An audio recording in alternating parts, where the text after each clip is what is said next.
ආයුබෝවන් සුබෝදෑසනක් හැම දිනාටම අපි සූදානම් අද දවසේත් පුරා හෝරාවක් නිරෝගා රේඩියෝ සායනය තුලින් ඔබත් එක්ක කතා බහ කරන්නට 107.3 ඒ වගේම 90.1 ඔස්සේ අපි පුරා හෝරාවක් ඔබත් එක්කම ඔබේ නිරෝගීකම වෙනුවෙන් අද දවසේට තොරතුරු ගෙනෙන්න සූදානම් නිරෝගීමත් හදවතක් නැත්නම් අපි කොහොමද පවත්වා ගන්නේ හෘද රෝග වළක්වා ගනිමු කියන මාතෘකාව ඔස්සේ අද දවසේ අපි අපේ කතා බහ ඉදිරියට ගෙනියන්නට සූදානම් වෙන්නේ.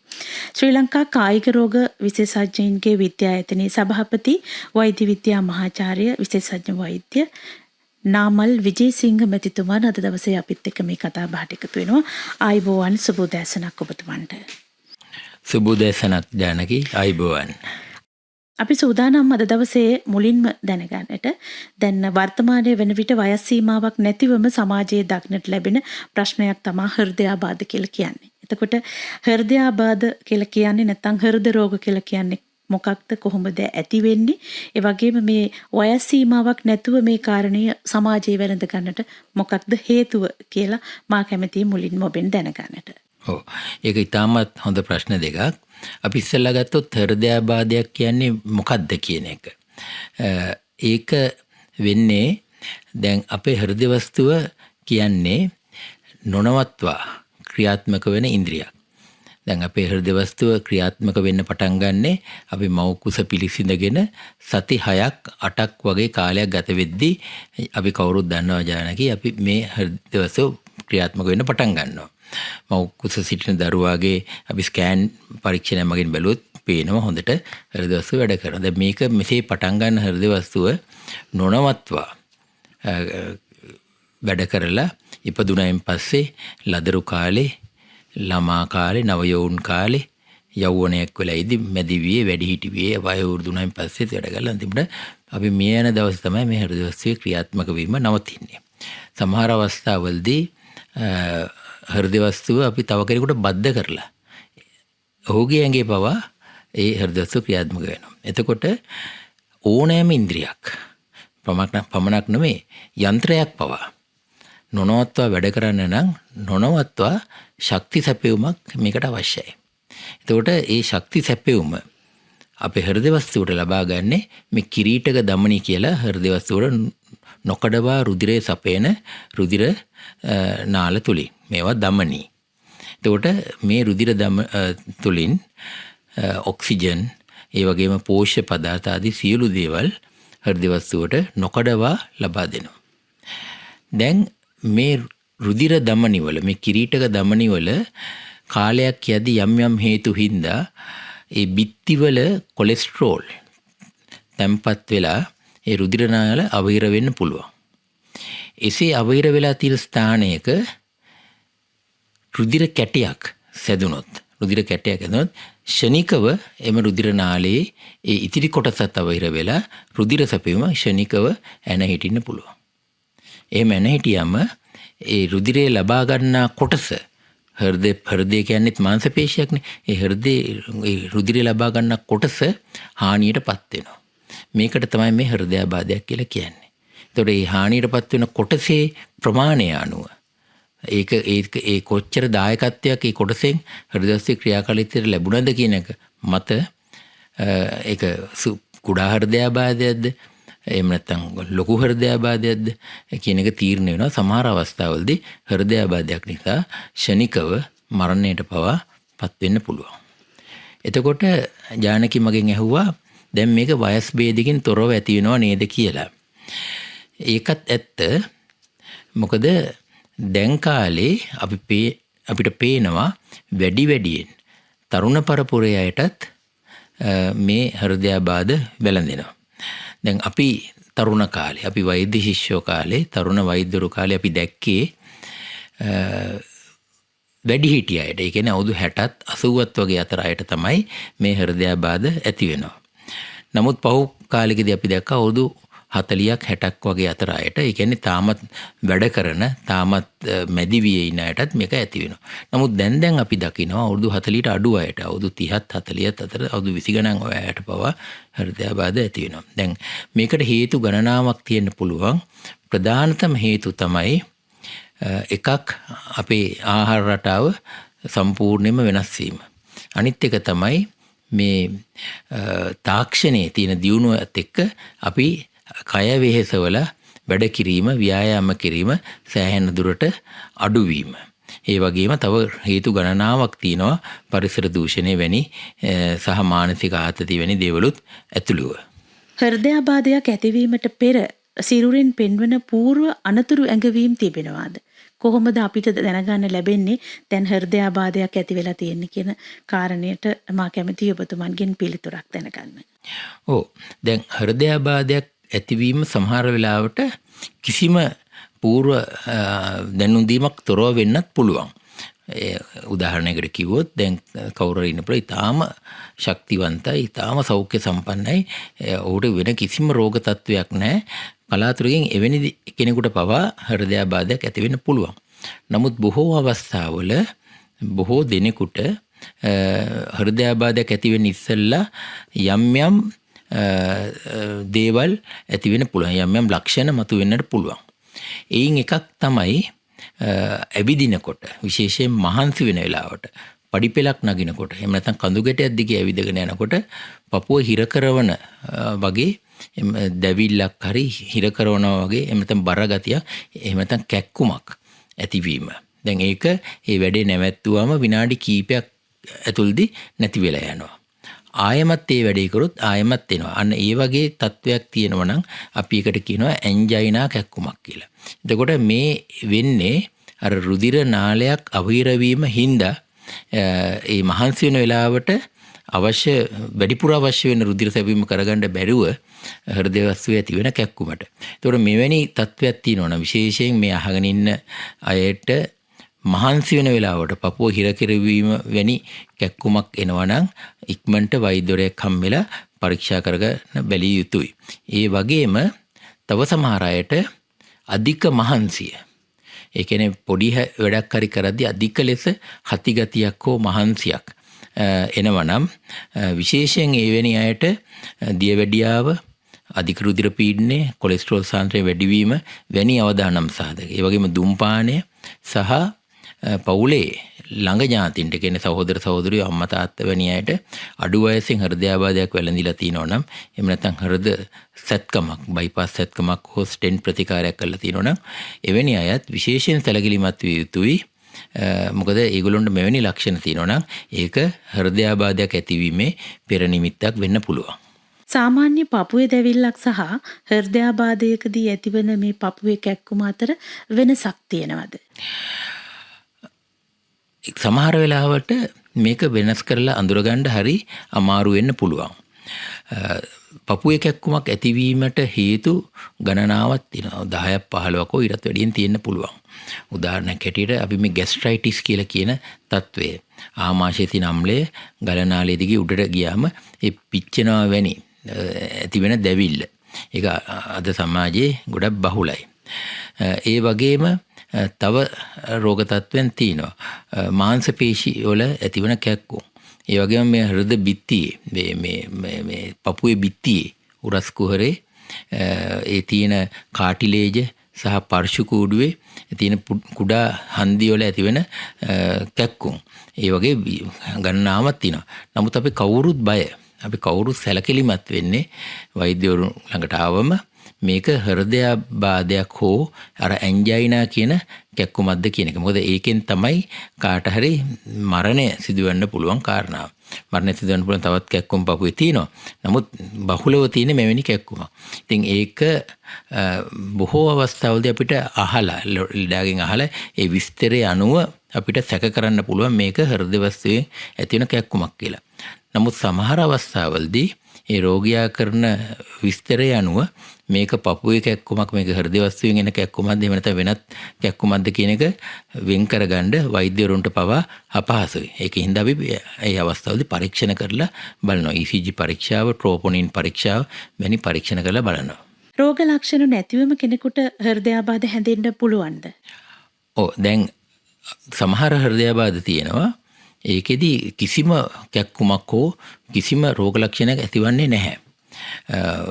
අපි ඒකට කියනවා සයිලන්ට් ඇටැක් කියලා. විශේෂයෙන් වයෝවෘද්ධ අයට සමහරලාට ලොකු හෘදයාබාධයක් ඇති වෙන්න පුළුවන් කිසිම කැක්කමක් එන්නේ නැතුව. ඒ වගේම කාලයක් තිස්සේ දියවැඩියාව තිබිච්ච අයටත් එවැනි එන්න පුළුවන්. අපි ඒවට කියනවා සයිලන්ට් ඇටැක් කියලා. ඒවා පසු කාලීනව ECG පරීක්ෂාවකින් හෝ ඒකෝ පරීක්ෂාවකින් අඳුර ගන්නවා. එහෙමත් නැත්නම් මේ හෘදයාබාධ ඇති වුණාන් පස්සේ ඒවා නිසා ඇතිවන සංකූලතා දැන් අපි හිතනවා හෘදකරණය heart failure කියලා කියන්නේ එවැනි තත්වයක්.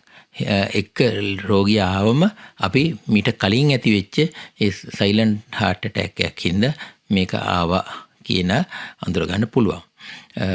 නමුත් බොහෝ අවස්ථාවලදී කිසියම් හෝ රෝග ලක්ෂණයක් ඇති වෙනවා. ඒවා එක්ක රෝගියා රෝවල්ට ආවම අපි රෝග නිශ්චයකට එන්න පුළුවන්. ඒ සඳහා අවදානම් සාධක මොන වගේද? විශේෂ අවදානම් සාධක 5ක් අපි හැමදාම කතා කරනවා. දියවැඩියාව සහ දුම්පානය තමයි මේකෙන් ඉතාම වැදගත් වෙන අවදානම් සාධක. බොහෝ දෙනෙකුට එක්ක දියවැඩියාව තියෙනවා හරියට පාලනය වෙලා නැති එහෙම නැත්නම් අධික ලෙස දුම්පානය කිරීම කරලා තියෙනවා. ඊට අමතරව තව වැදගත් වෙන එකක් තමයි පවුලේ ඥාතින්ට මං කිව්වා වගේ අඩු වයසින් ඒ කියන්නේ අවුරුදු පිරිමි කෙනෙක් නම් අවුරුදු 55ට නැත්නම් ගෑනු කෙනෙක් නම් අවුරුදු 65ට අඩුවෙන් තම පවුලේ ළඟ ඥාතින් කියලා කියන්නේ තමන්ගේම සහෝදර සහෝදරියෝ. ඒ වගේම තමන්ගේ අම්මා තාත්තා. ඒ වගේ අයට හෘදයාබාධයක් හෝ බයිපාස් සැත්කමක් හෝ ස්ටෙන්ට් ප්‍රතිකාරයක් වගේ දේවකින් ප්‍රතිකාර කරලා තියෙනවා නම් තමන්ටත් එවැනි රෝග තත්ත්වයක් එන්න පුළුවන්. ඊට අමතරව අධික රුධිර පීඩනය තිබීම විශේෂයෙන් අධික රුධිර පීඩනය යගම කොලෙස්ටරෝල් සාන්ද්‍රණය වැඩිවීම වගේ රෝග තත්ත්වයන් තිබිලා ඒවට හරියට ඖෂධ ගන්නේ නැතුව ඒවා පාලනය නොකරගෙන සිටීම තුලිනුත් හෘදයාබාධ අවදානම් වැඩි වෙන්න පුළුවන්. නමුත් මම මේ 5ට අමතරව තව දන්න සහ නොදන්න අවදානම් සාධක ගණනාවක් තියෙනවා. උදාහරණයක් හැටියට මානසික ආතතිය ඇතිවීම, පරිසර දූෂණය දැන් අද කාලේ බහුලව තියෙන දෙයක්. ඒ වගේ ව්‍යායාම අඩුවීම, තරබාරුකම, ඒ වගේ මත්පැන් පානය කිරීම, ඒ වගේ තව ගණනාවක් අවදානම් සාධක තියෙනවා. අපි නොදන්න අවදානම් සාධකත් තියෙනවා. ස්ත්‍රී පුරුෂ භාවය අනුව හෘද රෝග වැළඳීමේ ප්‍රවණතාවය වෙනස් වෙනවද? තියෙනවා. දැන් සාමාන්‍යයෙන් අපි දැකලා තියෙනවා සහ මතයක් තියෙනවා ඉතා තරුණ කාන්තාවන්ට හෘදයාබාධ අවදානම අඩුවේ කියලා. අපි හිතන්නේ ඔවුන්ගේ අපි මෙනපෝස් කියලා කියන්නේ මේ ආර්තවා භාවයට එනකන් ඒ ඊස්ට්‍රජන් වගේ හෝමෝන හින්දා හෘද වස්තුවට යම් ආරක්ෂාවක් ලැබෙනවා කියලා. ඒකින්ද අපි අවුරුදු 30 ගණන් වල සහ 40 ගණන් වල කාන්තාවන්ට උන්ට වෙනත් අවදානම් සාධක නැත්නම් ඒ කියන්නේ දියවැඩියාව එවැනි අවදානම් සාධක නැත්නම් හෘදයාබාධයක් ඇතිවීමේ අවදානම අඩුයි.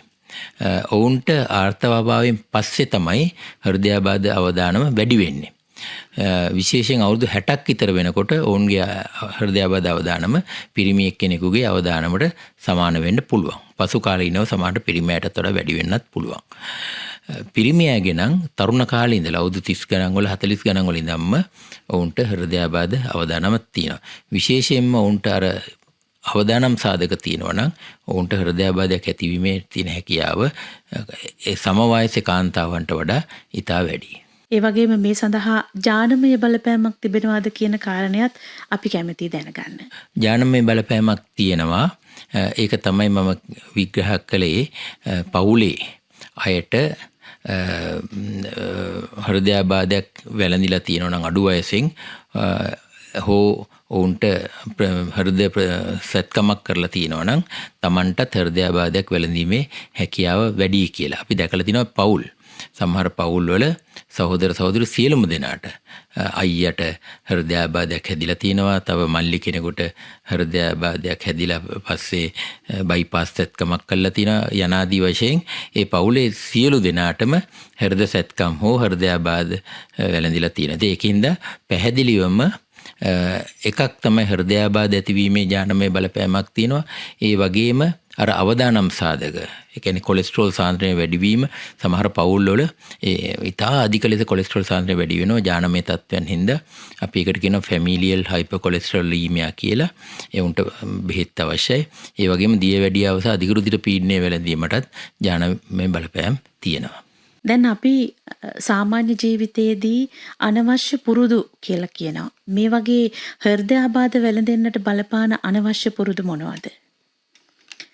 ඒ වගේම නිදි මැරීම සහ හෘද රෝග අතර ඍජු බලපෑමක් තියෙනවද කියන කාරණේටත් මා කැමැති පිළිතුරක් දැනගන්නට.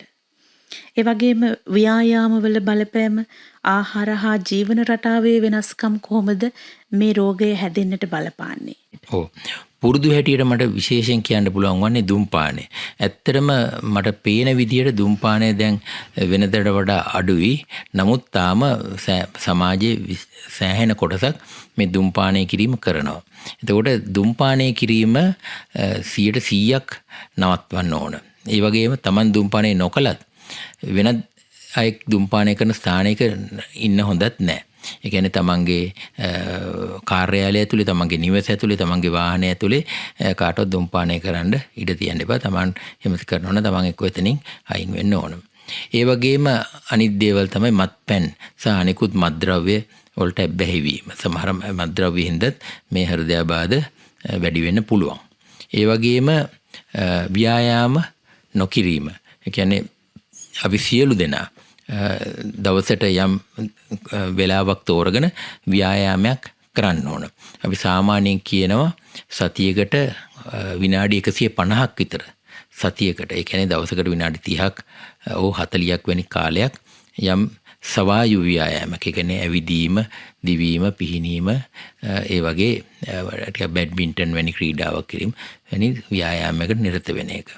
ඒ වගේම බර පාලනය කර නොගැනීම, තරබාරුකම, ස්ථූලතාවය කියලා කියන්නේ එවැනි දේවල් ඔක්කොම ජීවන රටාවේ අහිතකර තත්වයන්. ඉතින් අපි ඒවා හදාගන්න ඕන. ඊට අමතරව මානසික ආතතිය අඩු කර ගැනීම, හොඳ නිින්දක් ලබා ගැනීම, දවසකට පැය 6ක් 7ක්වත් අඩු ගානේ නිින්ද, සුවදායි නිින්දක් ලබන. මේ වගේ ජීවන රටාවේ හිතකර පුරුදුත් අපිට සෑහෙන්න හදාගන්න පුළුවන්.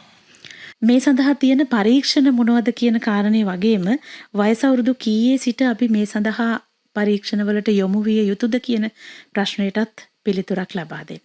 ඔව්. දැන් මම ඉස්සෙල්ලා කිව්වා වගේ මේ හෘදයාබාධ කියන එක අඩු වයසේ ඉඳන්ම එන්න පුළුවන්. ඉතින් ඒකෙහිඳ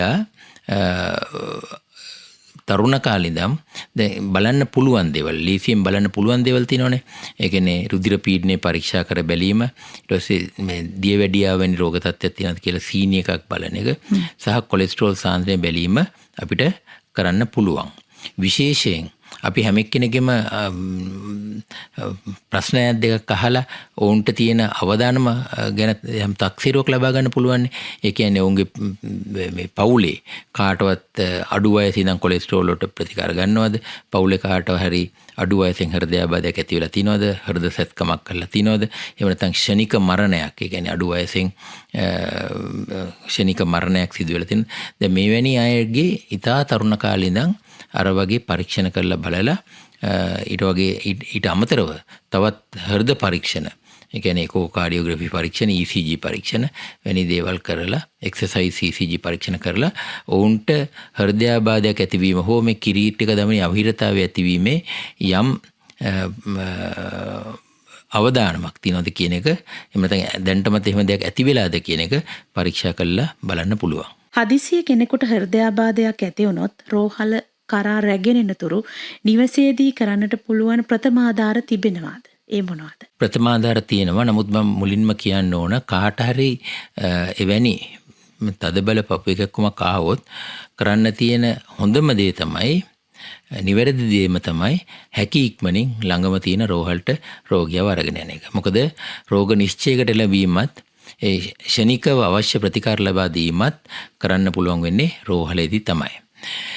නමුත් දැන් අපි ප්‍රථමාධාර කියලා, ඒ කියන්නේ ඉස්සෙල්ලා අපි එයාට දීලා තිනෝ නම් අර GTN කියන ඖෂධය අපි දිවයටට විදින හෝ දිවයට තියාගන්න පෙත්ත ඒක ඉස්සෙල්ලා පොඩ්ඩක් තියලා බලන්න පුළුවන්. ඊට අමතරව අපි දැන් කියනවා අපි රෝහලට ආවමත් ඒ රෝගියාට ඇස්ප්‍රින් සාමාන්‍යයෙන් ඇස්ප්‍රින් මිලිග්‍රෑම් 300ක් 75 පෙති තියෙනවා නම් මිලිග්‍රෑම් 75 පෙති 4ක් එහෙම නැත්නම් 100 පෙති නම් 3ක්. ඒ වගේම ක්ලොපිඩෝග්‍රෙල් කියන ඖෂධය. ඒක තියෙනවා නම් ගෙදර එයින් පෙති 4ක්. ඒ කියන්නේ මිලිග්‍රෑම් 75 පෙති 4ක් මිලිග්‍රෑම් 300ක්. ඒ වගේම ඇටෝස්ටැටින් කියන ඖෂධය තියෙනවා නම් එයින් මිලිග්‍රෑම් 40ක් හෝ මිලිග්‍රෑම් 80ක් වුණත් කමන්නේ. ඒ ඖෂධ ප්‍රමාණය මම හිතන්නේ ඒක ඖෂධ අවුරක් වෙනවා. ඇස්ප්‍රින් පෙති 4යි ක්ලොපිඩෝග්‍රෙල් පෙති 4යි ඇටෝස්ටැටින් මිලිග්‍රෑම් 20 පෙති තියෙනවා නම් එයින් පෙති 2ක් හෝ 4ක්. ඒ ප්‍රමාණය ක්ෂණිකව ඒ රෝගියාට ලබා දීලා ඊට පස්සේ ඉස්පිරිතාලට අරන් ගිහලා මොකද එතකොට ඒ රෝහලට එන කාලයට පෙරත් අපි ඒ ඖෂධය ලබා දීලා තිනවා ක්ෂණිකව ඒවා ශරීරයේ ක්‍රියාත්මක වෙන්න පුළුවන්. ඒ වගේමයි ගොඩක් වෙලාවට දැන් අපි විශ්වාස කරනවා හෘද රෝගියෙක් සැත්කමක් කළාට පස්සේ යලි ඉපදුනා කියලා ජීවිතේ. එතකොට ආයේ හෘදයාබාධ ඇති වෙන්නේ නැද්ද එහෙම කෙනෙකුට? මේක මිත්‍යා මතයක්ද? දැන් හෘද සැත්කමක්. ඒ කියන්නේ මම මේ සැත්කමක් කියන එකෙන් අදහස් කරන්නේ බයිපාස් සැත්කමක්. එහෙම නැත්නම් මේ ස්ටෙන්ට් ක්‍රමයෙන් අපි ඇන්ජියෝප්ලාස්ටි කියලා කියන්නේ ස්ටෙන්ට් ක්‍රමයෙන් ප්‍රතිකාර කිරීම කියන දෙකම ඊටාම හොඳ ප්‍රතිකාර ක්‍රම. නමුත් ඒ ප්‍රතිකාර වලින් අපි කරන්නේ දැනට අවහිර වෙලා තියෙන කිරීටක ධමනි වල එම අවහිරතාවයේ මගහැරවාගෙන නැවතත් ඒ ධමනි වල රුධිර ගමනාගමනය යථා තත්ත්වයටපත් කිරීම. නමුත් ඒ අවහිරතා ඇතිවීමට තිබිච්ච හේතු කාරණා තවමත් ඒ රෝගියාගේ තියෙනවා. උදාහරණයක් හැටියට ඒ කොලෙස්ටරෝල් තැන්පත් වීමේ ක්‍රියාවලිය දිගටම සිද්ධ වෙන්න පුළුවන්. අර බයිපාස් සැත්කමේදී අපි දාන ඒ බද්ධ කරන නාලවල අපි ග්‍රාෆ්ට් කියලා කියන්නේ ඒ බද්ධ කරන නාලවල පවා කොලෙස්ටරෝල් බැඳෙන්න පුළුවන්. අපි ස්ටෙන්ට් ප්‍රතිකාරයෙන් ප්‍රතිකාර කරාම ඒ ස්ටෙන්ට් එක ඇතුලේ පවා කොලෙස්ටරෝල් බැඳීම සිදු වෙන්න පුළුවන්. ඒකින්ද අර සාර්ථකව අර සැත්කම කරගත්තයින් පස්සේ රෝගියා ජීවිත කාලේ පුරාම බෙහෙත් ගන්න ඕන. එක බෙහෙතක් තමයි මේ කොලෙස්ටරෝල් සාන්ද්‍රය අවම කරලා තියාගන්න ලබා දෙන ඖෂධ. ඒ වගේම රුධිර කැටියක් ඇතිවීම වළක්වා ගන්න දෙන ඇස්ප්‍රින් ක්ලොපිඩෝග්‍රෙල් වැනි ඖෂධ. ඒ වගේම අවදානම් සාධක හොඳින් පාලනය කරලා තියාගන්න. දියවැඩියාව, අධික රුධිර පීඩනය, කොලෙස්ටරෝල් සාන්ද්‍රණය අඩු කිරීම, කොලෙස්ටරෝල් සාන්ද්‍රණය පාලනය කිරීමට දෙන ඖෂධ. ඒවා ඔක්කොම මේ විදිහටම ගන්න ඕන. මම මගේ රෝගීන්ට කියන්නේ බයිපාස් සැත්කම හෝ ස්ටෙන්ට් ප්‍රතිකාරය කියලා කියන්නේ හොඳ ප්‍රතිකාරයක ආරම්භය කියලා. ඒක අවසානයේ නෙවෙයි. එතනින් එහාට අපි හොඳට ප්‍රතිකාර ලබා ගත්තොත් තව බොහෝ කාලයක් නිරෝගීව නැවත එවැනි සංකුලතාවයක් ඇති නොවි ජීවත් වෙන්න පුළුවන්. හෘද රෝගියෙක්ගේ ආහාර රටාවෙහි වෙනසක් තියෙනවද? සාමාන්‍ය පුද්ගලයෙක් වගේ ජීවන රටාව තුළ මේ ආහාර රටාව අපිට වෙනස් කරන්න ඕනද? ඇත්තටම හෘද රෝගී කියලා ආහාර රටාවක් වෙනස් කිරීම අවශ්‍ය වන්නේ නැහැ. අපි සියලු දෙනා ඔබත් මමත් මේ අහගෙන ඉන්න සියලු දෙනාත් හෘද රෝගිනු සියලු දෙනා අනුගත වෙන්න ඕන සෞඛ්‍ය සම්පන්න ආහාර බේලකට. අපි සියලු දෙනාටම අහිතකර වෙන ආහාර සංඝටක තියෙනවා. බොහෝ අවස්ථාවලදී මම ඒක කියන්නේ SOS කියලා කියන්නේ salt, oil, sugar. තෙල්, ලුණු සහ සීනි කියලා මතක තියාගන්න පුළුවන්. තෙල් අධික ආහාර, ලුණු අධික ආහාර සහ සීනි. සීනි කියලා කියවම පිෂ්ඨයත් අයිති, බත්, පාන්, පිටි වලින් හදන කෑම, සීනි අධික ආහාර මේ සියලු දේවල් එතනට අයිති. ඒකට මේ ආහාර සංඝටක අඩු කරලා මම කියන්නේ නොකා ඉන්න කියලා නෙමෙයි අඩු කරලා ඒ වෙනුවට හිතකර ආහාර.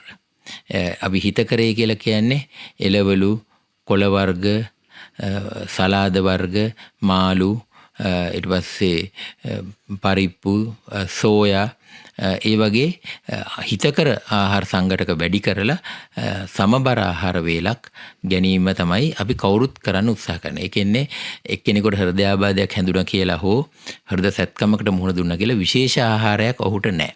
දැන් මම දැකලා තියෙනවා සමහර ගෙවල් වල හෘද රෝගියෙක් ඉන්නවා කියලා ඔහුට වෙනම කෑමු යනවා. එතකොට මම ඒගොල්ලොන්ට කියන්නේ ඒ ගෙදර ඉන්න යාගේ දරුවෝ එයාටත් මෙයාගේ ඥාන තියෙනවා. අනිත් අයටත් හෘදයාබාධ අවදානම තියෙනවා. ඉතින් ඒගොල්ලෝ සියලු දෙනා එක ආහාර වේලකට අර මම කියපු සෞඛ්‍ය සම්පන්න ආහාර වේලට අනුගත වෙන්න කියලා.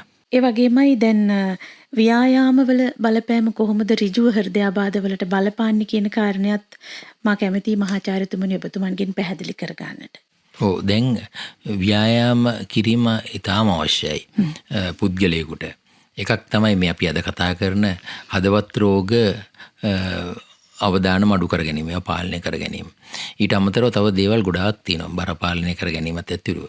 තව සමහර අයගේ මේ ශාරීරික යෝග්‍යතාවය වැඩි කර ගැනීම. ඒ වගේම දියවැඩියාව, අධික රුධිර පීඩනය, කොලෙස්ටරෝල් සාන්ද්‍රණය වැඩිවීම වැනි රෝග තත්ත්වයන් හොඳින් පාලනය කරලා පවත්වා ගන්න.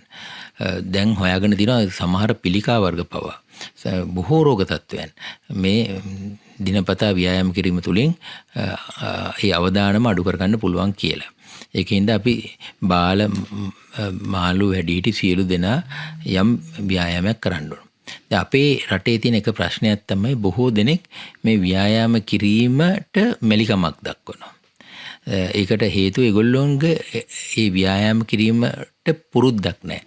කියන්නේ ඒගොල්ලෝ කුඩා කාලේ ඉඳලා තරුණ කාලේ ඉඳලා ඒ ව්‍යායාම කරලා නැති හින්දා අලුතෙන් ඒක පටන් ගැනීම අමාරුයි කියලා හිතනවා. බොහෝ දෙනෙක් අපිට මේ සඳහා මේ විවිධ නිදහසට කරුණු ඉදිරිපත් කරන එකක් තමයි හන්දි රිදීම, ඒ වගේ මොනවා හරි කියනවා. නමුත් අපි සියලු දෙනාටම යම් ව්‍යායාමයක් කරන්න පුළුවන්. එකක් තමයි සවායු ව්‍යායාම. සවායු ව්‍යායාම කියලා කියන්නේ අපේ ශරීරයේ කොටස් චලනය කිරීමෙන් ඇවිදීම, සෙමින් දිවීම, අපි ජොගින් කියලා කියන්නේ. ඒ වගේම සයිකලයක් පැදීම, ඊළඟට පිහිනීම, නැටීම, ඒ වගේ දේවල් වගේ වත්තේ වැඩි කිරීම, දැන් උදළු ගාන එක, ඒ වගේ ඒවත් ව්‍යායාම තමයි. ඒ වගේම යම් ක්‍රීඩාවක නිරත වීම. දැන් අපි කියනවා ඊට අමතරව resistant exercise. resistant exercise කියලා කියන්නේ මම මේ කියන බර ඉසිලීමේ ක්‍රීඩාව නෙමෙයි. නමුත් යම් යම් බරවල් අරගෙන ඒ මාංශ පේශි වල ශක්තිමත්භාවය වැඩි කර ගැනීමටත් ව්‍යායාම කරන්න කියලා. එතකොට අපිට තියෙන අවස්ථාවේ හැටියට සහ අපේ වයස සහ අනිකුත් ලෙඩ රෝග තත්ත්වයන් එක්ක මේ කුමක්ද කරන්න කියන එක තීරණය කරන්න පුළුවන්. උදාහරණයක් හැටියට දැන් ඇවිදින්න අමාරු, අර මං කිව්වා වගේ සන්ධි අමාරු තියෙන, දණහිස් අමාරු තියෙන ඒගොල්ලන්ට වාඩි වෙලා වුණත් ව්‍යායාමයක් කරන්න පුළුවන්. අපි ඒගොල්ලන්ගේ chair exercises කියලා. ඒ වගේ දේවල් කරන්න පුළුවන්. දැන් තරුණ අය නම් ඒගොල්ලන්ට දැන් මේ ක්‍රීඩාගාරයකට, ජිම් එකකට වගේ ගිහිල්ලා ඒ වගේ තියෙන ඒ උපකරණ පාවිච්චි කරලා ටිකක් ඊට වඩා දැඩි ලෙස ව්‍යායාම කරන්න පුළුවන්. ඒ වගේම එලිමහනේ ඇවිදීම සහ දිවීම කියන්නේත් ඉතා හොඳ ව්‍යායාම. එතකොට වයස් ભેදයක් නැහැ. නමුත් තමන්ගේ වයසට සහ තමන්ගේ තියෙන රෝග තත්ත්වයන්ොත් එක්ක තමන්ට කරන්න පුළුවන් ව්‍යායාම ටිකක් තෝරගෙන ඒ ටික කිරීම තමයි අවශ්‍ය වෙන්නේ. දැන් මේ අතරේ ගොඩක් වෙලාවට වර්තමානයේ කතා කරනවා දැන් විශේෂයෙන් තරුණ පරම්පරාව අපේ දැන් සබාදහමත් එක්ක තිබුණු ගනුදෙනුව ටිකක් ඈත් වෙලා කියලා.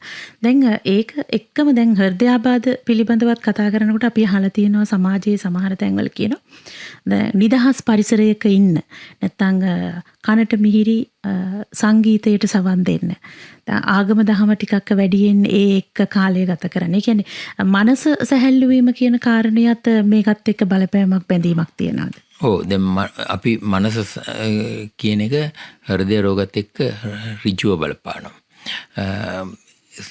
අපි බොහෝ දිනකට මේ මානසික ආතතිය කියලා කියන්නේ. මානසික ආතතිය අපි ස්ට්‍රෙස් කියලා කියන එක ඒක බලපානවා. ඒ වගේ මානසික රෝගයක් තිබීමත් බලපානවා. දැන් අපි විෂාදය, බින්නෝන්මාදය වගේ මානසික රෝග තියෙනවනේ. අපි ડિප්‍රෙෂන් කියලා කියන්නේ, ස්කිසොෆ්‍රීනියා කියලා කියන්නේ, ඒ වගේම ඇන්සයිටි කියන එක, කාංසාව කියන තත්ත්වය. ඒ වගේම අර මේ යම් කිසි තත්ත්වයකින්ද අපි පෝස්ට් ට්‍රොමැටික් ස්ට්‍රෙස් ඩිසෝඩර් කියලා කියනවා. ඒ වගේම ඒ අනතුරකට පස්සේ ඇති වෙන්න පුළුවන් මානසික රෝග තත්ත්වය. දැන් මේ වැනි රෝග තත්ත්වයන් තියෙන අයටත් හෘදයාබාධ ඇතිවීමේ හැකියාව වැඩි. ඒ වගේම තමන්ගේ රැකියාව, ඒකේ ඒ රැකියා ස්ථානයේ තියෙන ප්‍රශ්න, විරැකියාව, ඒ වගේම සමාජයේ තමන්ට තියෙන පිළිගැනීම, අපි සෝෂියෝ ඉකොනොමික් ස්ටේටස් කියලා කියන්නේ සමාජයෙන් තියෙන තත්ත්වයන්, ඒ සියලු දේවල් මනසටත් ඊට පස්සේ හදවතටත් බලපානවා. එතකොට එවැනි අයට හෘද රෝග ඇතිවීමේ එහෙම නැත්නම් හෘදයාබාධ ඇතිවීමේ හැකියාව වැඩි. අවසාන වශයෙන් මා කැමතියි දැනගන්නට ඔබතුමන්ගෙන් හෘදයාබාධ ඇති වූ කෙනෙක්, ඒ වගේම හෘදයාබාධ නැතිව නිරෝගීව ඉන්න කෙනෙක් හෝ වේවා, මේ සියලු දෙනාටම නිරෝගීකම රැකගන්නට, මේ රෝග තත්වයෙන් වැළකෙන්නට ජීවන රටාව අපි කොහොමද පුරුදු කරගත යුත්තේ කියන කාරණය දැනගන්නට. දැන් අපි ඉස්සල්ලාම බලා ගන්න ඕන අපිට අර මම සඳහන් කරපු අවදානම් සාධක තියනවාද කියලා. කියන්නේ දියවැඩියාව, අධික රුධිර පීඩනය, කොලෙස්ටරෝල් සාන්ද්‍රණය වැඩිවීම. එවැනි රෝග තත්ත්ව තියෙනවා නම් Tamanට ඒ ලබා දෙන ඖෂධ කලට වේලාවට නිසි පරිදි ගන්න එක තමයි වැදගත්ම දේ. ඒ කියන්නේ ඊට අමතරව අපි සමහරවිට මෙලේ තුනී කරන බෙහෙතක් දෙන්න පුළුවන්, ඇස්ප්‍රින් වගේ. ඒ සියලුම බෙහෙත් වෛද්‍යවරයා විසින් නියම කරන ලද සියලුම බෙහෙත් ඒ નિયમિત මාත්‍රාවට, ඒ નિયમિત වාර ගන්න ගැනීම ඉතාම අවශ්‍යයි. ඒ කියන්නේ වෛද්‍යවරයාගේ නිර්දේශයකින් තොරව ඒ බෙහෙත් නැවැත්වීම හෝ මාත්‍රාව අඩු කිරීම හෝ වාර ගන්න අඩු කිරීම හොඳ නැහැ. දැන් ඖෂධ ගැනීම විතරක් නෙමෙයි වැදගත් වෙන්නේ, වරින් වර ඒ තමන්ගේ සායනයට සහභාගී වෙලා වෛද්‍යවරයා හමු වෙලා ඒ අවශ්‍ය පරීක්ෂණ කරලා බලන්න ඕන. එතකොට තමයි අපි දන්නේ සීනි ප්‍රමාණය, රුධිර පීඩනය, ඒ වගේම කොලෙස්ටරෝල් සාන්ද්‍රණය අපිට අවශ්‍ය, අපි හැම එක්කෙනාම තියෙනවා අවශ්‍ය ටාගට් එකක්. ඒ ප්‍රමාණයට අපි අඩු කරගෙන තියෙනවාද? ඒ වගේම මේ ඖෂධින්ද අතුරු ආබාධ මොන හරි ඇති වෙලා තියෙනවද? ඒ වගේම තමන්ට තියෙනවා නම් මොකක් හරි කරුණු දැනගන්න, තමන්ට ප්‍රශ්න ඇත, ඒවා निराකරණය කරන්න පුළුවන් වෛද්‍යවරයා හම්බෙලා තමන්ගේ සායනයේදී කරලා. ඒ වගේම තව වැදගත් වෙන එකක් තමයි දුම්පානයෙන් අත් මිදීම. දැන් දුම්පානය කියන එක 100%ක් නවත්තන්න ඕන දෙයක්. ඒ වගේම අක්‍රීය දුම්පානය කියන එක, කියන්නේ දුම්පානය වෙන එක්කෙනෙකුගේ දුම්පානයෙන් හින්දා තමන්ට ඇති වෙන්න පුළුවන් අවදානම් අඩු කරගන්න ඕන. හතරවෙනි කාරණාව තමයි නිතිපතා ව්‍යායාමයක නිරත වීම. දවසකට විනාඩි 30ක් 40ක් විතර ව්‍යායාමයක් කිරීම. ඒ කිරීම තුළින් ශරීරය බර අඩු කරගන්නත් පුළුවන්. අර දියවැඩියාව, අධික රුධිර පීඩනය, කොලෙස්ටරෝල් සාන්ද්‍රණය වැඩි, ඒ වගේ ඒවා අපිට පාලනය කර ගැනීම පහසු කරන්න පුළුවන්. අවසාන වශයෙන් ආහාර වේලක් ගැන, තමන්ට සෞඛ්‍ය සම්පන්න ආහාර වේලක් ගැන දැන සිටීම සහ එවැනි ආහාර වේලකට අනුගත වීම. තෙල් අධික, ලුණු අධික සහ සීනි හෝ පිෂ්ඨය අධික ආහාර හැකිතාක් අඩු කරලා ඒ වෙනුවට හිතකර ආහාරය කියලා අපි දන්න දේවල් වැඩිපුර ආහාරයට ගැනීම. ඒතර ඔන්න ඔය කියන කරුණු පහ හරියට පිළිපදිනවා නම් Tamanට හෘදයාබාධයක් ඇතිවීම හෝ හෘදයාබාධයක් ඇති වුණ කෙනෙකුට නැවත එවැනි තත්ත්වයකට මුහුණ දීමට සිදුවීම සෑහෙන දුරට අඩු කරගන්න පුළුවන්. අපි සූදානම් අදට නිරෝගා රේඩියෝ සායනය තුළින් සමුගෙන යන්නට දයාබර හිතවතුනි. දැනෙන හදවතක් ඔබට තිබෙනවා නම් ඔබ ඔබේ හදවත මුලින්ම ආරක්ෂා කරගන්න. ඉතින් එහෙම වුණාම අපිට නිරෝගී මිනිසුන් විදිහට ජීවත් වෙන්නට පුළුවන්. අද දවසේ අපේ කතාබහට එක්ුණේ ශ්‍රී ලංකා කායික රෝග විශේෂඥයින්ගේ විද්‍යායතනයේ සභාපති, වෛද්‍ය විද්‍යා මහාචාර්ය, විශේෂඥ වෛද්‍ය මහාචාර්ය නාමල් විජේසිංහ මහතා. ඉතින් අතිශය කාර්යබහුල මොහොතක වුණත් රජරට ඔබ වෙනුවෙන් පැමිණ මේ කළ මෙහෙයට අපගේ කෘතඥපූර්වක ස්තුතිය අපි පුද කරනවා. සමුගෙන යන්නම් නිරෝගා රේඩියෝ සායනය තුළින් තවත් අලුත් දවසක අලුත් කතාවක් එක්ක ඔබ හමුවනතුරු. ඔබට සුබ දවසක්.